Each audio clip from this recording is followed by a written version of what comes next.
right? And so we are live. Welcome everybody to another episode of Talking Everything. I'm your typical host, 224 Vic. I'm the guy who runs the channel. You know that. And today's guest I have with me today is the honorary toy bounty. Oh crap! I did it again. No, I hear my echoes. So today I have toy bounty hunters on with me in this episode of Talking Everything. Say hello, John. Hey, what's going on? Yeah. Nice. So, judging from your nickname, you are literally a bounty hunter for toys, correct? Not literally. I would say literally at times, literally, but not always in the sense of going out and actually getting stuff. Sometimes I have to actually just do the order online thing. So. Okay. So so I guess still literally, but not not actually being on the hunt like physically, I guess you could say. Yeah, not like your typical scalpers. Digitally. Yeah. Sometimes it's all digital. Okay.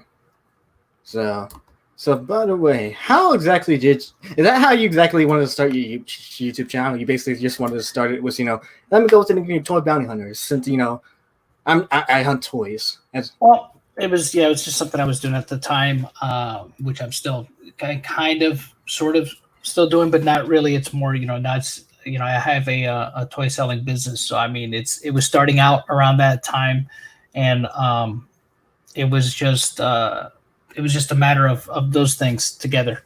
The looking for toys, helping people find stuff, because around that time, I was going to a lot of conventions, and I was helping people find certain things. So it's just a name that came about because of that. My brother actually is the one that come up with the name. And since I had already, by that point in time, been a long time toy collector and would help people find stuff, I just decided to name the channel that. Why not, at the time. And the thing is, I had wanted to create content for a while. So with my best friend, we decided to start up the channel, and, we were wondering if we're just going to use it as a means to promote the business, or if it was going to be something that we were going to create content for. Since we had always wanted to create content, we just went ahead and started doing it. Oh, all right. That's good enough. How long have you been on YouTube for? Well, I've been on YouTube since YouTube started up, but I haven't been creating content since I started creating content in 2011. So I started creating content on YouTube. Oh, okay. So basically 9 years. Yeah, 9 years at this point. Mm-hmm. That's a lot. I'm guessing that 20K took a while to get to. Yeah, it took a while to get to. I mean, it's always been something more of a hobby. It's never been a full-time thing. So it took a long time to get that 20K, only because of it's not something that that I've ever really done on the regular. I mean, I tried to for a little bit at one point in time, for a span, but it just wasn't. It wasn't even with the channel being monetized, it's not a financial.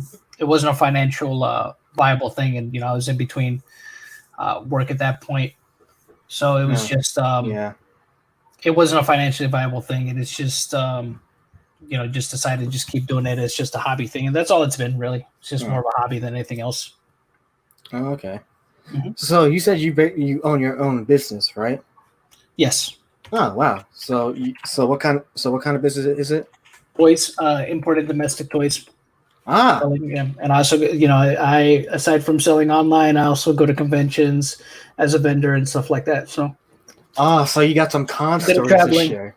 Bit of traveling involved. Yeah, I guess you could say I got a couple. Yeah. Oh, that'd be nice to hear. I'm funny enough. I do eventually I am eventually planning on doing another stream where we'll just go talk about convention stories. I think I might have Aura and Gothic Sushi on for that one as well. But if you want to hop in and tell some con stories when you got the time, it'd be great to hear that too. Yeah, I mean, I guess it just depends on what you want to know. There's a bunch of different stories to tell, because I've mostly, at least for the last couple of years, I've been going to conventions mostly as a vendor, but I've gone as an attendee. I've gone as press before the conventions. I've also have helped run a convention before. So. Oh, so you've done it all then. Yeah, everything aside from being a guest at a convention. Yeah, I've done. I've experienced just about every aspect of a convention. So That's crazy. yep. It's fun times. Yeah. So, what would you say is the most from your, since you're a toy bounty hunter, no pun intended, what should you say is probably the most expensive toy you've ever gotten? The one that's probably worth the most that I don't have anymore was probably I had it was actually an import toy, a Kamen Rider Kuga Arkle belt from Kamen Rider Kuga, which it came out in 2000. Mint in the box, unopened, probably worth. Thing that was probably worth maybe like probably around this time would probably be worth something like between, depending on the condition, I guess, of the box, probably between 450 to maybe 600, maybe $700, depending. Damn. Yeah, I mean, I don't have that anymore though. I sold it a while ago. I bought mine for I think like $120, and I think I sold it for I want to say maybe about maybe 400 at the time. So. Oh, okay. Dang. Yeah. That's a lot. Honestly, I expected something a little bit more expensive. Honestly. No. I don't try to get anything that's too crazy. I mean, the thing is, you never know with certain things. I mean, you might come across something that ends up being worth a lot of money, but that's more like in the older days of toy collecting, probably stuff from from the 70s. Maybe like certain Star Wars figures and things like that. Stuff that was a little bit more new around that time. Nowadays, it's stuff that comes out. I mean, unless it's something that's really unique, I mean, it's probably not going to be worth too much. You'd be lucky to get something in the thousands if it's, like I said, if it's something that's really, really rare. I mean, now it's just like that's what really convention exclusives are, the things now, like San Diego Comic-Con exclusive. Those are the things that might be, might fetch you. Might double or triple in price once you leave that convention, depending on what it is, and how many were produced of that particular thing, which is anywhere from 250 to 500 pieces produced, maybe 1,000 of that particular thing. So those are the other things that really kind of fetch those kind of big numbers now, that maybe in a couple years could fetch even more than that. But again, it just depends on what it is. Yeah, because I figured one of the most expensive ones I've come across are the SH Monster Arts figures. Yeah, Monster Arts figures, they retain high resale value once they're gone. Yeah. No, because funny enough, when I went to Otakon last year, I saw a few Godzilla and SH Monster figures that were from like the different eras, and it was crazy how expensive some of them were. Yeah. I mean, because they're typically already $60 or $70 a figure, and then once they are once they're discontinued, they skyrocket. They get up there in price pretty good. Speaking of which, I heard NECA's actually discontinuing their figures. Which is crazy. They're discontinuing their Godzilla line, or they don't have the Godzilla license anymore, I believe. Yeah. Is what it is. So yeah. So once that's done, I'm pretty sure those figures are probably going to skyrocket a bit in price then. Yeah. I mean, like I said, just all depends on the figure, whether or not there's been some that they've done that have been online exclusives. Those end up gaining, those end up being pretty. They end up having a pretty good resale value once they're off the market. Or if you didn't get in on it when it was around and order it, that's a wrap. Because I find it crazy how some toy prices can skyrocket in price after a while. Like some that some don't, but some do. It's so crazy. So for example, I actually not too long ago, so I decided to look at the prices for the Transformers figures from the Unicron trilogy. So like Armada, Energon, and Cybertron. And it's crazy how expensive some of those figures are now. It's like Transformers. Yeah, because here's the thing. I actually used to have those figures, those toys when I was little. And it's like and I don't have them anymore. Unfortunately, if I do, they're lost somewhere or just in really bad condition or broken. Man, I really love those. Those were fun to play with. So, oh my god, like Cybertron Optimus Primes were like around $200 to $300. I'm just like, what the fuck? And so is our Armada Prime. I'm just like, jeez, I didn't think they were that expensive to get nowadays, sealed in and boxed up and everything. I'm just like, I didn't think they'd be that rare. And when I found that out, I was like, that's crazy. Because one of these days, I'm thinking one of these, I eventually want to buy them again because I would love, because that was my childhood, and I love Transformers and especially Optimus Prime.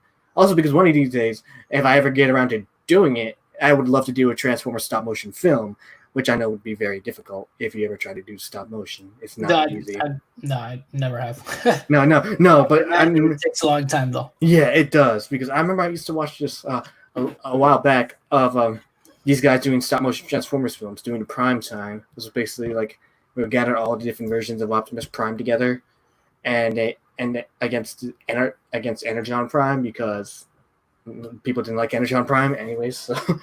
But funnily enough, actually, speaking of which, I actually do have this the Ultimate Battle Optimus Prime right here, which came. Oh, nice.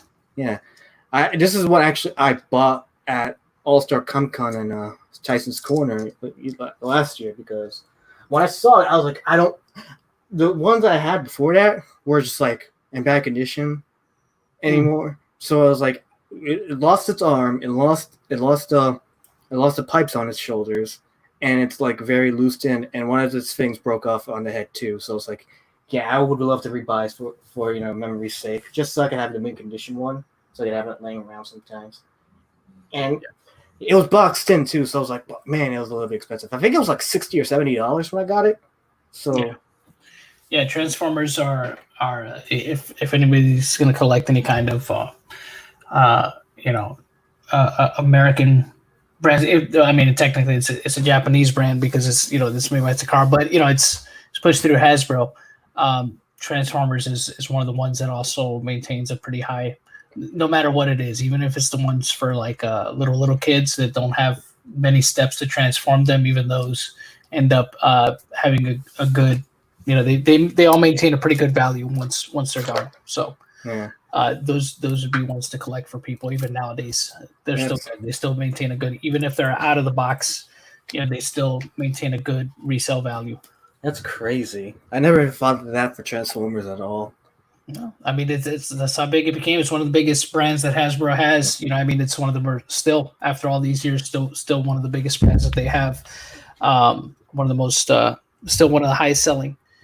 But that's also why they're also, because they're transforming robots. That also makes them that much more expensive than everything else. But people, they keep buying them. That's why they keep charging the prices. Yeah. I gotta ask you: do you think the Bayformers are also pretty expensive in price now too? Some of them, yeah, some of them are. Probably really? Some of the early ones, yeah, probably some of the early ones are. Because the thing is, again, for collectors, even if they hated the movies, they're still going to collect the toys. Yeah. You know what I mean? Even if they don't like because they're still transforming robots, regardless of how how people feel about the movies, if they think the movies suck or not. The thing is, the toys are still pretty awesome, right? I mean, they're still transforming vehicles, so they're still Transformers for people. And for a collector, they're not going to care. They're not going to care about how the movies did. It's just more to add to the collection. So some of those, I would think, at least from the early movies, I would say that some of them, probably they're definitely going to be worth more than they, than what they were bought for back when they were on the stand. So, definitely more expensive than GoBots, I can imagine. Well, no, GoBots, surprisingly, I mean, if anybody has any original GoBots, like from back in the 80s, some of those are worth a lot too. Really? Just because they didn't, they obviously haven't produced anymore. Yeah, because Transformers basically killed them. Yeah. I mean, but the thing is, eventually they did end up, I believe, GoBots, if I remember correct, were put out by Galoob, and Galoob eventually ended up being bought by Hasbro. So I think they now own the rights. If they could, if they wanted to, they could put out GoBots toys. I mean, there's no point, obviously, because they have Transformers, But if they wanted to, like just for nostalgia reasons, put out like some kind of San Diego Comic-Con exclusive under the GoBots name, they could. But because GoBots are, because they're something of a novelty. I mean, old school GoBots are some of them are worth a lot of money.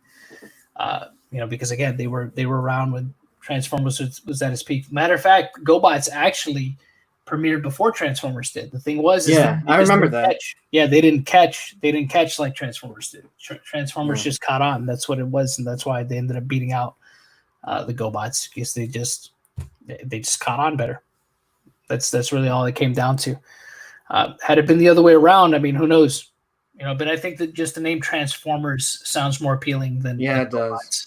So I think that probably had something to do with why they succeeded. Because if the other way went around, I would have never had I would never have the Unicron trilogy growing up, and that would have been sad. Yeah, and that's the thing again.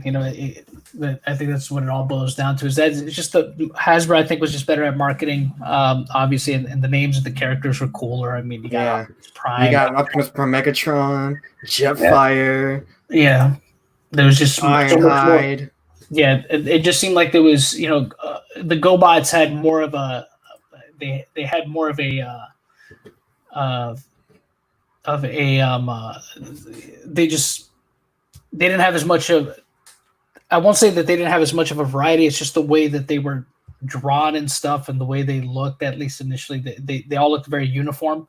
So I think that's, you didn't get the same kind of variety like you did with, I think, Transformers, and that's also what kind of probably played into everything. But who knows? Who knows? Maybe I'm wrong. I don't know, but that's just my opinion. That's just why I think they didn't catch as much. So, yeah. Let me highlight Kenny's. I think GoBots would have been more expensive because they are much more rare. Yeah, that's just like he said. And Dave Marks is in chat. Hey, if I'm being honest, as an adult, the only toys I will still care about are Legos. Lego everything, please.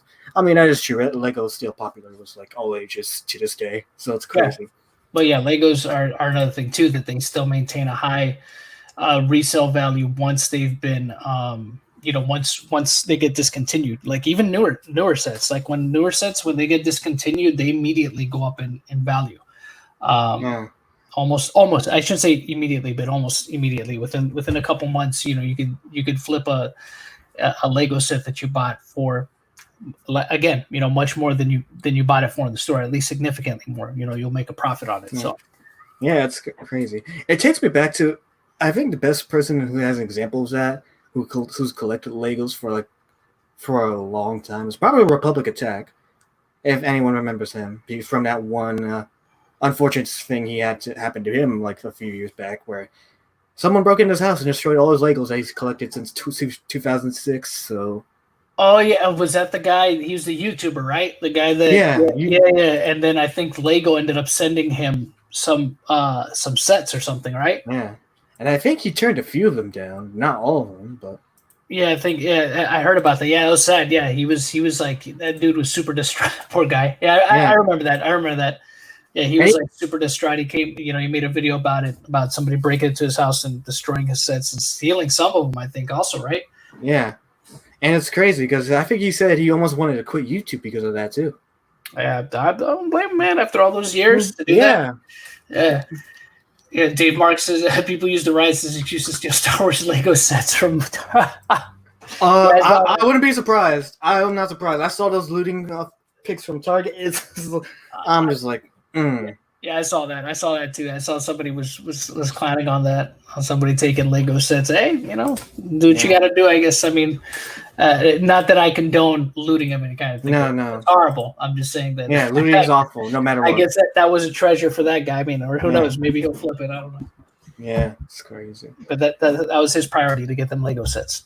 Yeah, them Lego sets are up in price. People don't know that. It's crazy. Wow. Yeah, a lot of them, especially like I said, once they're discontinued. So. Yeah. So help me today, Ninjago's finally discontinued, or they probably are. I don't know. Ninjago's, I thought that's been around for a while, hasn't it? Yeah, it's been around since like 2011, from what I know. I grew up with a little bit because I watched the series on Cartoon Network when they did that. I was like, oh man, I love Ninjago. It was pretty good storytelling. So. Oh, okay, yeah. So I heard that's been like one of the longest standing like lines it hasn't been discontinued yet. Yeah, That one's been around for a while. Yeah.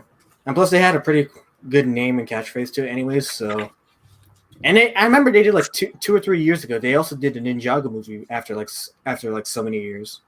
So, hey, whatever works, right? I mean, if it's still making them money, more power to them, you know. Yeah, and also because let's not forget ninjas and ninjutsu. Yeah. Everyone loves ninjas are awesome, so it's like, of course, it's going to be appealing for a long time. Yeah, just like do so. Yeah, just like Ninja Turtles. Anyways.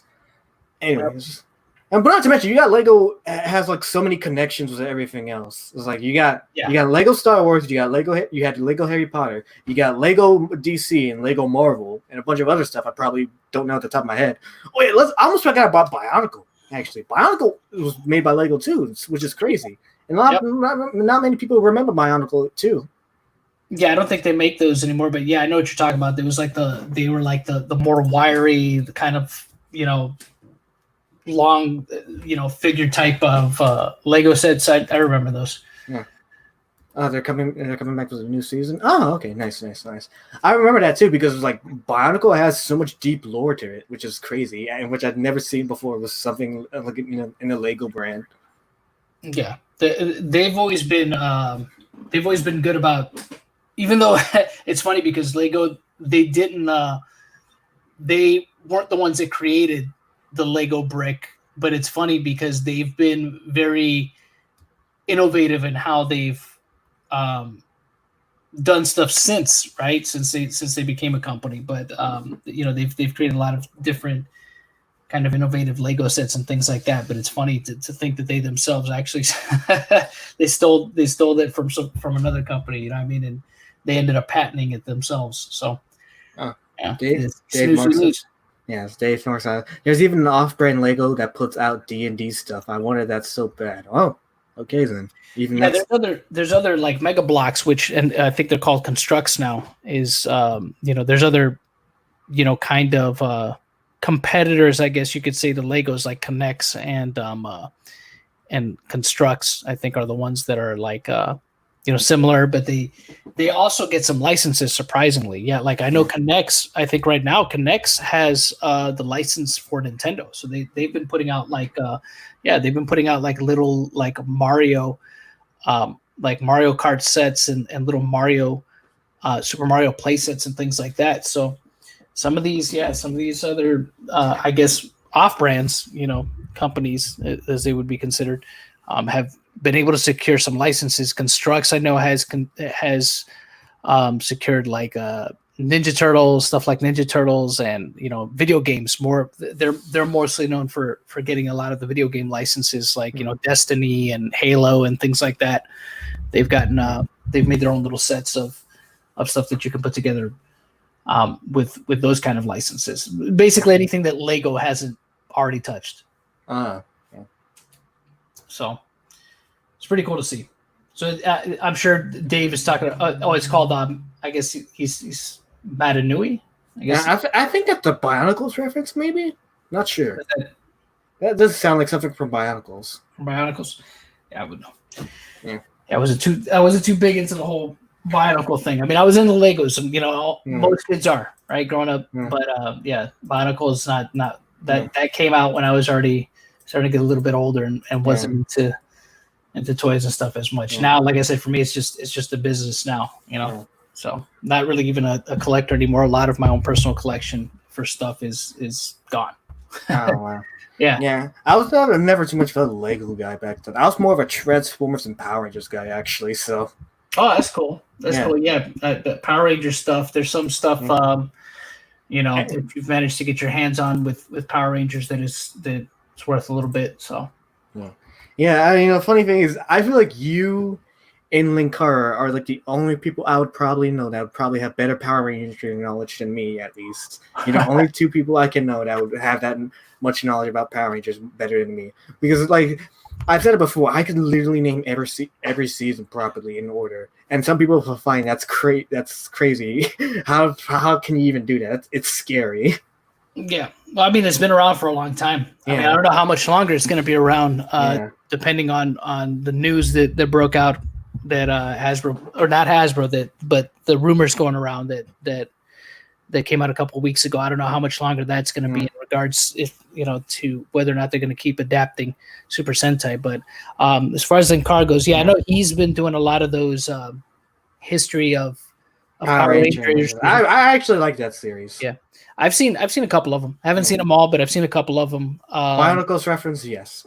Okay, yeah. I've watched up to Dino Charge, so. Yeah, I've seen like a couple of his things on that. That's pretty much all I know of his content. Is just his deep dives into the seasons. And I think I saw like the first couple of them. I think I might have seen up until Zeo. That's about it. Mm-hmm. But I've done a series, which is a little bit different. It's more of a docuseries. His is more of a review of entire seasons. I've done more of a docuseries on Super Sentai and Power Rangers. Really? That's so nice. Yeah, it's Henshin time. That's what I've been doing. So I mean, the funny thing is, though, I didn't know that he had done. I didn't know about any of his videos until after I started making mine. And it's crazy. There was people that were trying to tell me, somebody was telling me, Linkara's already done stuff like this. I'm like, who? Yeah. Well, I don't think he's ever done something related to the Super Sentai stuff. So. No, I don't think so either. I think he reviewed. I think he reviewed some Super Sentai seasons, but not initially. No. Yeah, no. I have no knowledge for that. I just know he did Power Rangers, but that's about it. Yeah, but I know about that. But I found out about that after the fact, after somebody was telling me, about it, and they linked them. That's how I found like his videos. Oh, okay, cool. And I'm like, he's doing something different. I'm doing something different. Where I'm doing more of a fact, or at least is insofar I could find the information. I'm trying to do more of a fact-based documentary series, and about the history of how the show came about, how it was in Japan, how it came over here, stuff like that. So it's a little bit different. Yeah, it's different takes, basically. Yeah, his is more of like I said, his is more of like a deep dive, just kind of into more of a review of an entire season of just the American side of stuff. So I don't know if he's even doing it anymore, but I know that's something that he was doing. He might. I'm not sure. He was even trying to redo his original ones too, because he redid his Mighty Morphin series. He redid Zero and Turbo, but he said he wasn't sure if he'd still redo the others that he need to be redone. So I'm not sure. Probably has to redo them due to copyright. Probably. I'm not sure. Or just like change of something else. I don't know. Yeah. Well, what were you gonna say? No. Go ahead. No, I think it's you best for say it first because it's more of a last thing comment. Yeah. I mean, it's I'm guessing that's just my assumption. Is he probably redid them because of copyright? That'd be my guess. So, maybe, yeah, because it's just the way the system works on YouTube, how it flags videos and stuff like that. I'm guessing if he redid them, it was either because he found out something after the fact that he either had to add to them, or he had to change the footage so that his videos wouldn't get flagged, basically. Yeah. Yeah, it's a shame though. It's a shame with Linkara because I actually liked him though. I actually liked Linkara, but then he had to go out and since he's a Channel Awesome alum, he had to go out and support Mars Girl and that whole charade last year. It was like, yeah, I mean, it is what it is. Yeah. I mean, I the whole Channel Awesome thing. I was kind of late to that party. I mean, like I found out about Channel Awesome. I mean, when they were still popular and stuff, but I don't really know, a lot about many of the creators, except for maybe Doug Walker, and even that I only know a little bit about him. Like I said, I never really got on the whole Channel Awesome thing. I didn't either. I didn't really care. Yeah, I didn't really care for that.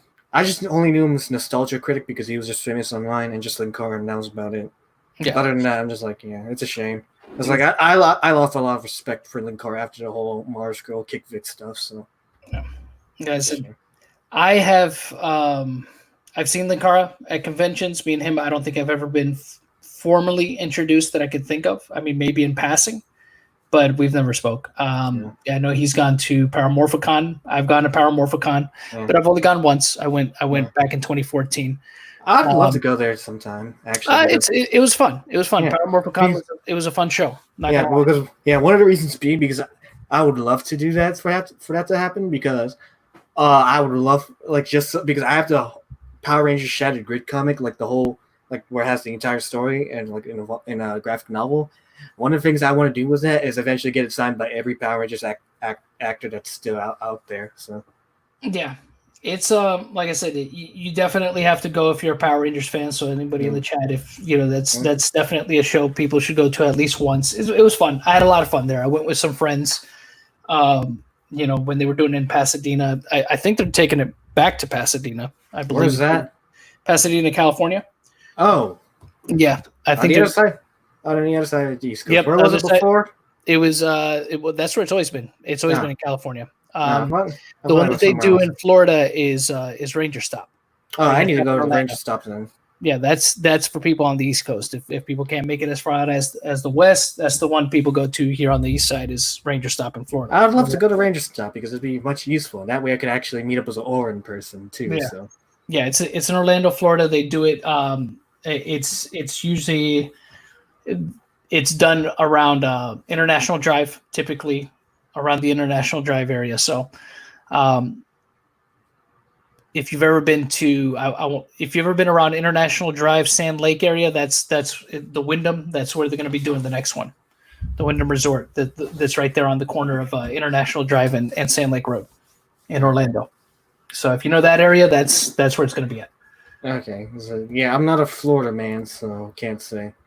Oh, if you're close, Yeah. If you're close, that's where it's usually at. So it's not too far from the airport. It's not too far from the airport. It's probably, I want to say maybe 10 miles. 10 miles from the airport, maybe 8. Okay. From the Orlando International Airport, so not too far.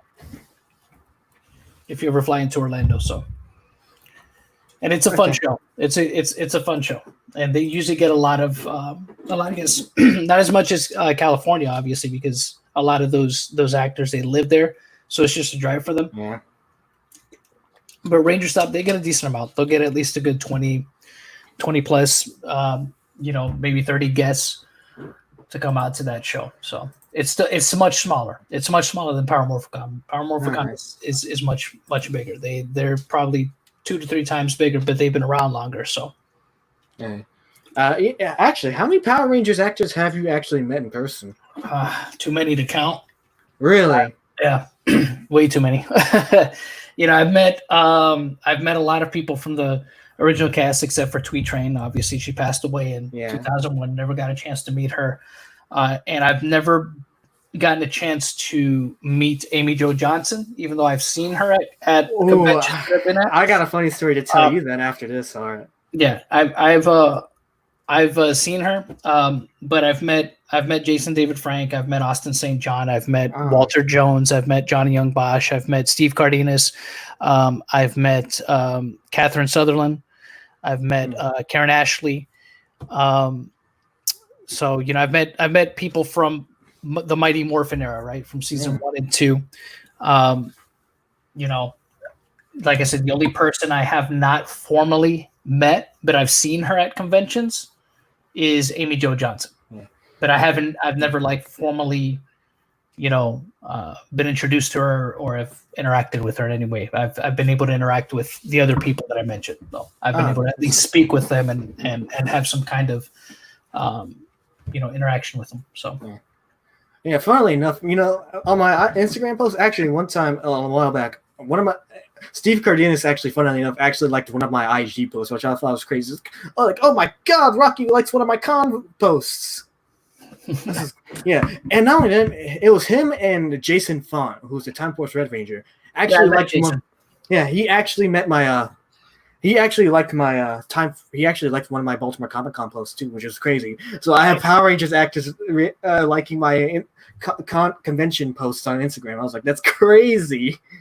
Yeah, I've met everybody from the Time Force cast, including Vernon Wells, who played Rancic. He was great dude, really nice guy. But yeah, I've met a lot of people from a lot of the different seasons. I won't say that I've met every single person from every single season, because I haven't met, but I've met from a lot. I've met a lot of them. Met the whole SPD cast. I've met, including John Toohey. I'm jealous. Who played Doggy Kruger. John Tui is one of the nicest. He's one of the nicest actors. One of the nicest Ranger. One of the most sincere and humble Ranger actors I've ever met. Man, he lives up to his Shadow Ranger character. He's a really good guy. Yeah. I met him last year for the first time, and he was probably the nicest of the Ranger actors I've ever met. He's genuinely and sincerely a class act and a really humble guy. He really is. He really appreciates the fans. You know what I mean? Yeah. He's a guy that really does appreciate the fans and was very surprised to see, how passionate people still are about the characters he's played even after all this time. You know what I mean? Because he also played, he did Doggy Kruger, but remember he also played Solaris Knight in Mystic Force. Oh, I did not know that. Yeah, that was him. Yeah, he did the voice of Doggy Kruger, and then in Mystic Force he actually played Solaris Knight. Oh man, I would have loved to see that team up then. Man, it's a shame. I really had it passed on to the Mystic Force SBT team up. That would have been amazing. Yeah, it would have been a great team up, a good Disney era team up. But yeah, he also played that character, and he's just a hell of a nice guy. He was also in the Hobbs and Shaw movie. He was I forget the name of the character he played in Hobbs and Shaw, but he was in that movie as well. So he's gotten to work with some. Really? He's gotten to work with The Rock and stuff before. Yeah, he's a. Wait, was he one of Hobbs's like cousins? Yeah, he was one of the. Yeah, he was one of the Samoans. Yeah. Yeah. Oh yeah. Funnily enough, let me actually check. Give me a sec. I'm gonna peer off screen real quick. I'm pulling up some stuff. So funnily enough, let me see if I can find them. Quick there in this pile. Here they are. So besides from that, man, Toy Bounty Hunter, you make me so jealous of how many Power Rangers actors you met. So finally enough, because I've only met like 2 of them. I would have met Steve Cardenas at AwesomeCon this year if it hadn't had to get postponed. Yeah, get canceled. Yeah. I would have seen Johnny Young by Katsucon, but I couldn't go at the time. So yeah. But anyways. The only Power Rangers actors I've met so far is actually Michael Copen, the Time Force Blue Ranger. I actually have his autograph right here. So yeah. And speaking of Amy Jo Johnson, I actually did meet her too, and I got her autograph right here. So. Nice. Well, let me tell you a funny story about the Amy Jo Johnson one, right? So this was at AwesomeCon last year is when I met her. So she actually had one of the biggest lines out of the guests, which was surprising. Actually, she had a really big line. So right as I was getting close to her, I wanted to do the combo, right? The autograph and selfie, right? However, they only took cash. And I didn't have any cash on me because they couldn't take cards. Like, I didn't have any cash. Luckily, they said, okay, well, if you go find an ATM somewhere, we'll let you skip the line. And it was like, okay, good. Okay, thanks. So the only thing that was a hassle was finding an ATM at the Walter E. Convention Center in DC. However, I asked around, and none of the ATMs in the building worked. So I had to go out of the building to go find the nearest ATM for my bank. And that was a little bit of hassle too because it's in DC, so I didn't know how to swipe it down properly in order to open up to get the ATM. So I did that, pulled out the money. Lo and behold, it was a hassle to get back in. I walked all the way back in. Next thing you know, she goes on a short break. I was like, oh, it was either that or she was at a panel. So, but that happened. I was like, and the guys there told me. I told them what happened, and I was like, you could have gone right over there, right, to do that, right? And I looked behind me and I was like, no, they didn't tell me. They did. So they just like, dang. So they really made you go through all that hassle. I was like, yeah, that happened. And so she took a while to come back. So, but I stepped out. But the guys there, luckily, he's like, hey, do you mind? It would be cool if I come back and you still save me my spot. I was like, yeah, as long as we're here, yeah. So I came back a little bit while later, right after the line was big. But luckily, one of the guys was still there. He let me skip through the line. I was like, thank God. So I went for there, just waited just in front of like 2 or 3 people, and then it happened. So I got the autograph and selfie. I was like, here's the $80 in cash, and went for all that hassle just to meet her. And just get that autograph and selfie. Oh my God. Hey, man, but if it was worth it, then, hey. It was it was worth it. It was worth it. That's good. Then that's the main thing, right? It's something to remember. Yeah, it was something to remember. But that was the most the most hassling thing I had to do at a convention by far. Yeah. Well, she's one of the most popular from the Mighty Morphin, yeah, because she was everyone's childhood crushes. That's why. Well, a lot of people's childhood crushes, yeah. But it's her, Tommy, and Jason. They're the most popular from that season. So they always get pretty big. They always get a pretty sizable line whenever they're at shows. Of all the characters from that particular season. Yeah, so, I imagine. Obviously, yeah, but it was, man, can't believe I had to go through that entire hassle just for that. But I was like, it was worth it in the end. Yes, Awesome Con that last year was a great experience for me, though. Man, it had drained my wallet, though. Woof. Conventions will do that. Yeah, I know, it's crazy. No, I spent like $600 over at Awesome Con last year, so yeah, it's crazy. Yep. Yeah, you could end up spending a whole lot. Yeah, at a show. Yeah.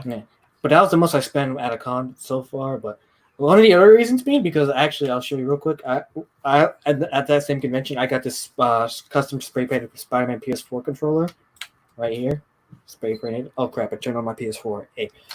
But it was It was like custom sprayed by these guys named Controller Chaos. So they ended up. But man, those controls are expensive. That was $120. So these, yeah, I believe. Yeah. Like I said, that doesn't surprise me. That's how it is when you go to conventions. So yeah, but I was like, yes, it was worth it because I do actually like this controller. So I was like, hey, worth collectibles. And my TV's about to turn on. Let me just turn that off because I have my Elgato connected. So sometimes it'll automatically turn on my PS4 for there. So nice. Oh, let me see Kenny's comments.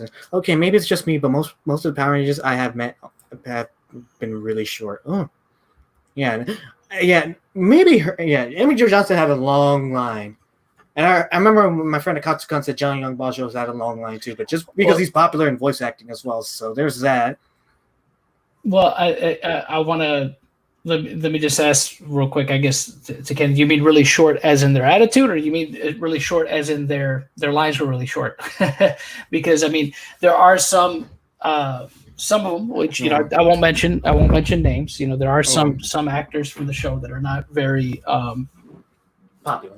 They're not so much as they're not very popular. It's just they're not just don't have the best attitude at some of these shows. And unfortunately, I mean, that's with any guest at conventions. There's going to be some that act much higher and mightier than they actually are. It's just the nature of going to these shows.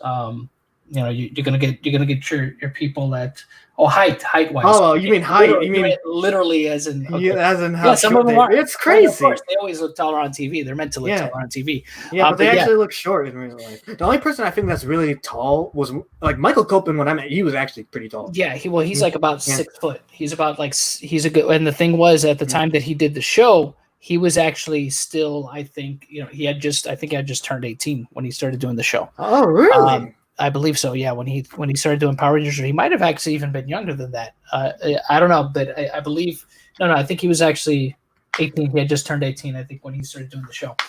But yeah, height wise, yeah, a lot of them are about average height. It's very rare for any of them to be tall. If any of them became tall, it's probably because they finally stopped growing. Yeah, they finally stopped growing. So I mean, in the case of Michael Copon, I don't know, maybe he just grew a little bit taller. Yeah. Around I think and I think Amy Jo was around the same height as me. Yeah. So well, she was already in her. Amy Jo, I think, was already in her early 20s when she did that role.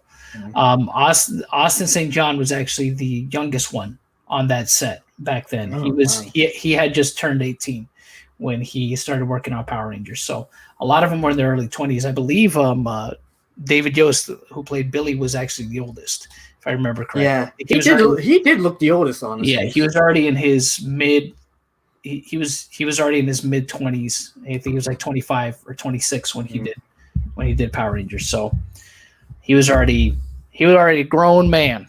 He was doing it playing a high school student. So And a lot of them, that's the other thing too. There's a lot of them that are a lot older than people know too. That's the thing. The reason I know that is because we would have to book their flights and stuff. So they would have to use their real birth dates and not their entertainment profile birth dates. So there's some of them that are actually older than they've put out there. It's just interesting.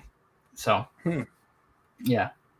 It's a Hollywood thing, they do that obviously, to put that information out there so that seems like they're actually younger. So okay, I guess that makes sense because no one likes to get old, unfortunately. So that's always a true fact of life. Yeah. Anyways, what else? Actually, Austin was he was the youngest. Kenny, I just want to answer your chat here real quick. He was the youngest in that season. He probably did some stuff, but that he actually, from my understanding, he wasn't the prankster on the set. He wasn't the guy, causing the most, I guess you could say backstage stuff. It was actually another Ranger, probably the most well-known Ranger from Power Rangers that I would say would fit the bill of causing trouble on that set. And that's something I've heard from a lot of the OGs, you know what I mean? Stories from Walter Jones and Austin. Austin actually wasn't the most problematic there, but you never know, right? None of us were actually there. Anybody could say whatever. So, but that's my understanding is that, it was actually, Jason David Frank was the one that was, the one that would always pull pranks on people and cause troubles behind the scene. So Tommy, your sister Jason me. Okay. Yeah, just like unfortunately for some people behind the scenes, it wasn't too great. Like with David, sad story behind good old Billy. Yeah, you heard about that. You know about that stuff, right? Yeah, there was he got messed with a lot. I know that, and that's something that has been confirmed by some of his former castmates as well, is that he would get messed with a lot. But we'll get into that. But yeah, needless to say, I mean, there was the whole legend behind the Tommy and Jason Beef, that the Austin St. John versus Jason David Frank stuff. There's a lot more to it, obviously. Like I said, Jason, or I should say Austin was the youngest on the set. He did a lot of dumb things, but he grew up. He grew up and he left those things in the past. But some other people didn't, and we can just leave it at that. Yeah, it's true. So. Funnily enough, I gotta ask you. Have you actually watched Beast Morphers at all? Yes, I have. I have seen Beast. I have seen some of Beast Morphers. I have managed to watch a few episodes, and I did see the team up episode, but I have not watched. Oh my god! I'll say this right now about Hasbro and how they've handled Power Rangers. I am amazed how much better they've handled the Power Rangers lore than Neil Saban's ever done when they got it back from Disney. I'm just like, oh my god! It's like when I saw those comments about those team up clips, I'm just like, everyone was like, because there were so many Easter eggs and everything, and like old characters were returning too. I remember Dr. K made her cameo, and I saw that clip. I was like, that's crazy. And I'm just. Well, I think they tied everything back, didn't they, to RPM or something? Yeah, RPM and a bunch of other stuff, and then there was a Ranger class. I'm just like, and a lot of people would have been like, this should have been like what the anniversary season was like. And I was like, yeah, Super Mythical Force, he was so disappointing. I mean, it is what it is. There's going to be bad seasons. There's just no way around it. There's going to be seasons that are going to. I mean, it just had to be the anniversary season, though. Sure, I mean, but even if it's an anniversary, it's going to happen, right? Like when Saban had it, things really started going downhill around the time Turbo was airing. That's when Saban's seasons were going downhill, but then and Space saved Power Rangers. And Space saved it, and then that turned things around, and then it got sold to Disney, and probably the lowest point for Disney by most people's accounts of Disney was Operation Overdrive. A lot of people consider that to be the worst for a long time, Operation Overdrive was considered to be the worst season, at least up until that point, was considered to be the worst season in Power Rangers history. Then not. I don't think the team up for that season wasn't that bad though. No. I mean, that's probably one of the few like saving graces of that season was the team up. But for a long time, it was considered to be the worst season. Then Saban gets it back. The Neo Saban seasons. Obviously, the general consensus by most people is that Megaforce and Super Megaforce are the worst seasons. Yeah. You know what I mean? So, and as of right now, as it stands, it seems like that still seems to be the consensus is that Super Megaforce, a lot of people consider Super Megaforce now to be the worst season in the history of the franchise. I wouldn't say in the history of the franchise, but in the Neo Saban era, yes. Yeah, I wouldn't say so either. I mean, because again, I haven't seen it. Right. I'm just saying that that's the general consensus that most people have out there. I mean, it's again, and that's not to say because I watched Operation Overdrive when people were saying it was really terrible, and I didn't think it was as bad as people had made it out to be. I'm not going to say it was good. It definitely wasn't a good season, but it wasn't nearly as bad as people had made it out to be. Yeah, so you're right. In my opinion, So yeah, you're right. Funnily enough, let me get back to what I was saying about Awesome Con. I was like, here, let me read Spoon's comment. Lowest point for me, for Disney for me, was purchasing the rights to Simpsons, even lower for Fox and Matt Groening. Oh, boy. Yep. Yeah. But what were you going to say? No, go ahead. Yeah. No, because I was going to reach on to the story about Awesome Con real quick, because back to what I was saying about the guests, right? So, funnily enough, Sean Schemmel was actually there too. I didn't go to his line because, for moral reasons, because of the whole Vic stuff. But it was crazy. He had the shortest line there. Well, voice actors, look, historically, voice actors, from what I've seen, and this is me saying this as a longtime convention goer. You know what I mean? This is somebody who's been going to conventions now for, probably nearly 20 years at this point. It's voice actors. Unless you're going to a place where unless you're going to a show where they're expected to be at Comic-Cons and things like that, and other and conventions that are multi-fandom conventions, they do the least amount of business unless they are, they've reached the level of, just they've reached the level where they've gone beyond, they've gotten this popularity that goes beyond the norm, right? Like, for example, like a guy like Steve Bloom, for example, right? He's a prolific voice actor. Oh yeah, I like him. He's a prolific voice actor because he's done American animation. He's done like anime since back in the day, like when I was not to mention he was also in its anime. Yeah, he was also Tom on Toonami. Yeah, he's done a lot of iconic roles. He's Spike Spiegel. He was the main guy in Big O. He was Agito Makishima and Guyver. He did a lot of stuff. Tara Strong's another one. That's another. Yeah, these are people that have gone beyond. Also come that year too.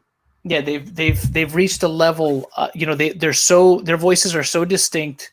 Like if you hear him do a voice, right?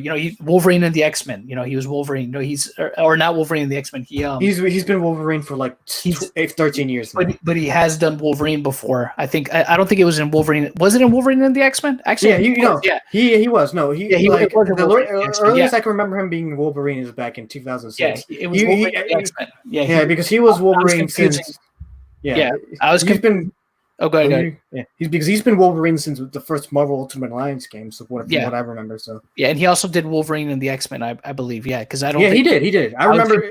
I was confusing him with the guy that did the voice in X-Men Evolution for a moment. I was like, it was. Okay. But I do remember. Yeah, he did do Wolverine in the X-Men. But what I'm saying is, he's done a lot of iconic characters. You know what I mean? And the thing is, he's reached that level where people, because of his voice being so distinct, people know who he is, and they're going to go see him at a show. Same thing with somebody like Tara Strong. She has she's done so many roles. Yeah, it's crazy. I got her autograph too, actually. Hold up, let me show you. I actually got it framed as well, custom. So yeah, she's done so many characters that she's that well known. She's one of those people that has left her mark in the industry that people will know. They'll know her work. If they know her voice, they'll pick up on her work. Same thing with Steve Blum. Same thing with Dave Marks, who he's saying right there in the chat. Kevin Conroy. Kevin Conroy. just because of Batman. Yeah, just because of Batman, that's enough to make him somebody worthy of people going to go see at a show. Or Peter Cullen, since he's been like the definitive version of Optimus Prime for like forever. Oh yeah, absolutely. Well, not only that, I mean, he was the narrator in the original Voltron, so he's done a lot of stuff from back then, but has lasted through to now. You know, by portraying a single It's crazy. role. Some people, if they have a role that's iconic enough, that could be enough for them. But it's not, it's not always going to work that way for people. Like with somebody like Sean Schemmel, he's only ever done Goku. He's only ever known for Goku. And here's the thing, though, he's like the third Goku. You know what I mean? He wasn't even the first or second. He's like the third guy to do the voice. Yeah. So I mean, he's the guy that probably people know the most now, just because he's doing it the most for the last, for the last however many years he's been doing it. Before the son, before the Son of a Shepherd. So so I mean, but that's all he's known for. You know what I'm saying? And the thing is, a lot of people, unless they can really, if they can be outside of that, just doing that one role could take them a long way. But the thing is, if they don't have the kind of personality or charisma to get people invested in them as a person outside of that role, that's why you'll see he'll go to a convention and he won't really draw people. You know what I'm saying? Yeah.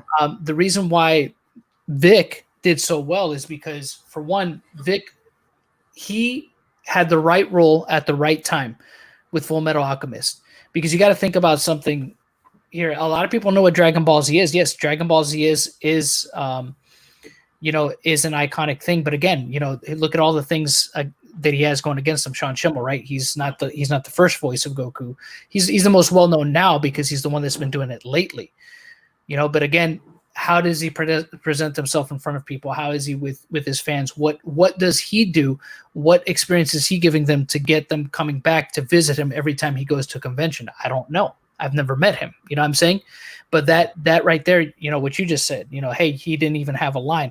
Well, whose fault is that? You know what I mean? You got to think for a moment. All right, what is he doing to get people invested in him, right? To see him at shows. Yeah, I think it's also because, remember, he's also been like assholes to fans on Twitter too. Let's not forget about that part. He was what? Oh yeah, I mean, that's the other thing too. Is look how you portray yourself. People always remember that. It's how you carry yourself. It's. I think. Oh, go ahead. No, I was just say it. Look, even it could be, that even the nicest people, the nicest voice actors or actors or whoever it is, they could have their bad days where they might not be as friendly to fans and might seem a little annoyed and stuff like that. Nobody's perfect. That happens. But if it's something that you're doing consistently, that you're acting a certain way and people see that, and people have seen it multiple times, and you're not helping yourself by the way you're portraying yourself publicly on a platform. Jamie Markey. You know what I mean? That's what happens. People end up saying, you know what? I don't care about this person. You know what I mean? Yeah. There's, I have no interest in visiting them again. You know what I mean? Yeah, I think it's funny too because I want to bring up another thing because the voice of Meg from Hercules was there too, and she had a longer line than Sean, which I thought was funny. The funny part. Well, I mean, that's what I'm saying. It's just like, but what else has she done though, right? And how has she been when she's dealt with fans? Because all that plays a role in whether or not people are going to come back to see you. I think for Vic, it was a perfect storm because he played, the main character of an anime that was red hot at the time. Because I remember Full Metal Alchemist, when it finally got licensed over here, it was huge. I had already been watching it like a year before it was ever licensed over here because I was watching fan subs of it. You know what I mean? But when it came over here and it got licensed, it blew up almost immediately. It became, an overnight success over here. And his role, and him going to conventions, he was red hot at the time. Not only that, he was providing an experience for people going to see him. And people always remember that. You know what I mean? Yeah. Especially if you continuously do it back to back, you provide a good experience for people. They're going to come back to see you. Yeah. And that's what happened with me and Tara Strong, actually. The funny thing is, last year I met her twice and within a span of 6 months because not only I also she came from Baltimore Comic-Con last year, too. I was like, oh, bet I met you twice within 6 months. Yeah, so. But that's what I'm saying. People like that. The reason why they get people coming back to them is because of how they how they interact with them, I mean, and how they portray themselves, in front of them, and the experience that they're giving them. That's what's going to keep people coming back. If you're a guy that people haven't had a good experience with and it happens over and over again, they remember that, and word does get around, Yeah. But not just that. It's just like if you're out there proving the people right, the people that have had that bad experience, if you're proving them right by the way that you're acting, on social media or on some other public platform, you're proving them right, then you have nobody to blame but yourself when you don't get that line. Yeah. And that's exactly what happened with Sean. So, yeah, there you go. Proof's in the pudding. Yeah. Oh, let me highlight Dave Mark's comments right now. So, yes, I am ready for Crow's Fight. Part 2 is coming out soon. So, to give you a bit of background, John. So, me and Crow have started a fight after his 1K special because he was talking shit about Kota Yoko, and that's how it all started. Part 1 was us at a wrestling match in Hell's Domain. So that happened, and part 2 is coming out real soon. But not only that, he wants to fight me in a Pokemon battle on stream. So tune in for that. That's bound to happen once I get Pokemon Sword and Shield. So, but actually, let me show you something funny because I wanted to share this so you can get your reaction off of it. So, I was supposed to do part 4 with them, but Crow went AWOL for like a day and a half. And so during that time, I was going to joke with her, hey, let's just do a stream and put it called The Search for Crow. and when they reacted, it was pretty funny. So I don't know who else hasn't seen it yet, but I'm going to share it regardless. So let me just find it. It's just the entire screen. All right. Share. Yeah, share this. It's pretty funny. So let me just put it up for you, just for you to see. Oh, I see. Yeah. That's what I posted up. It was, yeah. Oh yeah, I don't think you were there for that stream. So like, help find me, Crow. Last heard from on his Discord server on July 4th, 2 p.m. Eastern Standard Time. Brown eyes, black hair. I don't know his height. He's a cruiserweight. I don't know his age. Please contact Origami at @_Origami if found. Oh wow. Wrong down the gauntlet, I see. Yeah, I was like, I had to do this. Just go for the lols. That's cool. Yeah, I just want to bring up. Good sport about stuff. So yeah, he is. But and then I called him out on his last stream with some saying Ultimate Spider-Man was great. Don't at me. And he got super mad. He said, "You might as well slap my mother." Was that mouth? Yeah, I was like, "Thank God, Mama Crow's not in here." Oh, jeez. Yeah, so that's the whole backstory behind it. Just to let you know, John. So if anyone else brings that up, just to let y'all know, that's the whole story about why me and Crow are fighting right now. So I see. That's the backstory. Got it. I was just thinking it'd be funny to mention to you that just in case if you get brought up in passing because you just might as well be. But I may, yeah. You never know. Oh, let me highlight Dave's other comment. I'd stand in line to get Master Chief to say something as Master Chief. Yeah, why? Who wouldn't do that for like your favorite voice? So, but do you happen to have any quickies to share for any voice actors you met at all? I mean, I've had very limited interactions with voice actors at shows. I mean, with some, I've had with some. I mean, the ones that I have met, I can't think of any that have ever, at least not off the top of my head, that have ever been rude. I have met, Vic before. I have met the voice actress for Jem, who played, Samantha Newer. She was very nice. The one who played Pizzazz as well. I've met a couple voice actors. Met Johnny Young Bosch, of course, but he was also a Power Ranger. I've met Ruben Langdon, who is a friend, who's actually Dante. Yeah, really good guy. For the most part, I mean, I haven't had any that I can think of any bad interactions with any of the voice actors that I have met personally. But then, and to be honest, I mean, that's not a very long list because I don't, whenever I watch the anime, at least the only anime voice actors that I would be interested in meeting or from video games would be maybe like a guy like David Hayter, did Solid Snake or something. Solid Snake. And maybe a guy like Steve Blum, who I've never met him, but I wouldn't mind, because he's a guy that I grew up hearing his voice in a lot of the animes that I watched. Funnily enough, if Odegon didn't get canceled this year in DC, he would have been there. That would have been cool. That would have been cool. That's one of the guys that I would want to meet. Like I said, just because I've seen so much of his work, anime wise, that I'd be okay, because I'm more of a subs person, but I don't mind dubs depending if the dubs sound good. I don't mind hearing the dub of something. I'm not above it. To me, it doesn't matter if the dub is good enough. If it sounds good enough, I'll watch it. You know what I mean? Yeah. Dub or sub doesn't matter to me as long as I can watch it. Yeah. If the dub sounds terrible, then of course, I'm gonna just put on the subs. But just depends on what it is. And if I know their voices, and I want to support them, I'll watch it. I'll watch it dubbed. You know what I mean? Yeah.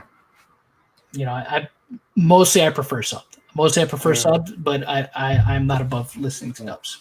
Yeah, so. Dubs, I prefer them just because I don't have to keep reading the subtitles all the time. But that's not too much of a bother. But that's just the only reason I prefer listening to, watching the dub sometimes.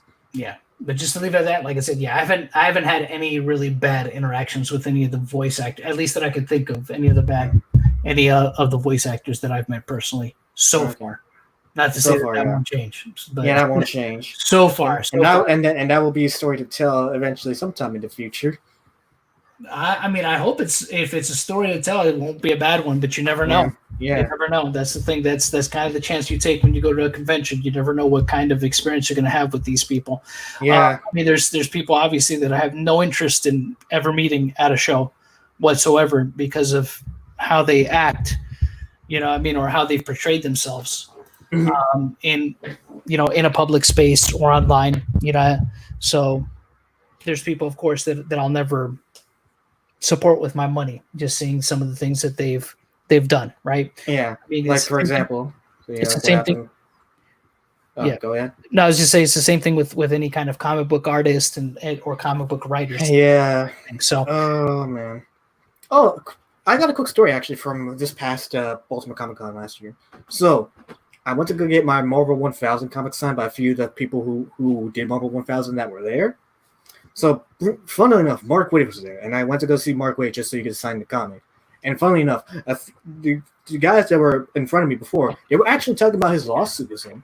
And it was like, oh, yeah, it's going well, yada, yada, yada. I was like, oh, wow. Okay, so we got a few people that are pro Mark Waid. So. See, that's a guy I will never, and it's a shame too, because I loved a lot of his work growing up too. Yeah, it's crazy. He's a good writer, but he's just an asshole. Yeah, that's a guy that I'll never ever support with my money ever again, because I can separate art from the artist, but when it comes to certain people like him, it's like separating his talent from him actually being a human being. The thing is, just hearing his name, it reminds me of the fact that this is a guy that actively tried to ruin another man's life and livelihood. And it's just like, it's just like with the stuff that recently happened with Jay Tom Lee. King? Yeah, Tom King and Jay Lee. Like that, there's no need to do stuff like that, in my opinion. All right, you don't like it, fine, but you don't go run tell daddy on somebody. You know what I'm saying? Just because you've made an assumption. I mean, at that point in time, he hadn't even spoken to Jay Lee. You know what I mean? But he's sitting there trying to potentially cost Jay Lee a job. You know what I mean? Yeah. By what he's saying online, and to me, there's no excuse for that. That's some punk bitch type stuff, man, and I can't get down with that. Like that's why, Tom King is a guy that I don't respect. And I'll never have any kind of respect for, because if he really wanted to handle that like a man, he could have hit up Jay Lee. You know what I'm saying? In DMs, and even then, I mean, that's not something you should be actively trying to do. Is trying to cancel someone. But he decided to go that route of making it public and showing his dismay publicly, knowing that he's in a position where he has some degree of influence, and weaponizing that to me is that's just some punk bitch shit. So, I know, it's crazy. But I'll leave it at that. Yeah. Yeah. But the funny thing is, what my experience with Mark Waid, it was just very brief. I just didn't say much to him. I just I said hi, and then just gave him my Marvel 1000 to sign, and then just left afterwards just to piss off. I was like, yeah, I don't want to get any too much interactions with this guy because I didn't like. Here's the thing with me about that kind of stuff and comic books in general. I don't like the idea of killing creativity if you just from if they have a different viewpoint or not. I was just like, I don't like that idea. It's just like not at all. It's just like as long as you're talented and whatnot, and just even if they have a different viewpoint, that shouldn't be much of a bother anyways in the first place. That's the thing I don't like about the comic book industry as for like the past years. Just so fucking raised out much how insane these pros are, and they treat the fans like garbage. Yeah. Well, I mean, I don't like the idea of people prejudging someone based on just their beliefs. You know what I mean? Yeah. I don't care for that, So, I mean, it, to just blanket term people as something without actually knowing that for a fact, to me, just it tells me all I need to know about that person. You know what I mean? And how they view the world and how narrow-minded they actually are. But yet they portray themselves as an open-minded person. So I'm not with it, and it's fine. They don't get a dime from me. So I mean, and that's how people should do it. People shouldn't bother, trying to do the same thing back to them because they've already shown their hand. Best thing to do, and I always say this to people: just vote with your dollars. Just don't support them with your money anymore. Yeah, that's it. Take your money elsewhere. Invest it in somebody that is going to appreciate it. You know what I mean? That's it. Okay. Yeah. It makes me think. I don't know how many people are in the comic book industry in their left that don't act like a complete asshole right now. There's only very few that I don't know who haven't been like to reveal themselves to be like that yet. The only one that comes to mind for me right now is Jeff Lemire, and he's the only one. Well, yeah. I mean, they're a dying breed. I mean, the decorum, the same decorum that there was doesn't exist anymore. It's a shame, but it is what it is. Yeah, it's a shame. But yeah, I see your chat still, so I'll let you go if you need to, since you need to go. But I just want to ask real quick if you're ever down for a part 2. I mean, yeah, we can see. It just depends. Yeah. Depends on my time because everything I do is on a schedule because I run my I do everything from home. So I mean, I'll let you know. I mean, yeah, that's understandable. So I'd love to have you down for another stream sometime in the future. Maybe who knows? We'll probably do convention stories around that time because that'd be fun. That'd be a fun stream to talk about. Sure. I got plenty of those. Appreciate you having me on though, bro. No problem, man. Hey, for those who don't know, anyways, they probably do know since they're your viewers too. So yeah, Toad Bound Hunters, go check them out. If you're not, because I'm gonna leave the stream up anyways. So I got who leaves up these streams. So check them out. But if you're not subbed to me either, please sub me to me because that makes life happy. But thanks for being on once again, John. Really appreciate it. It'd be fun. It's fun to have you on. Love to have you on in the future, like I said before. Yeah, no problem, man. Thank you for having me on, man. No problem. So anyways, for those who are watching, thank you for watching. Until my next stream, and yeah, we out. John's out. He'll be somewhere else. So working. Yeah. See ya.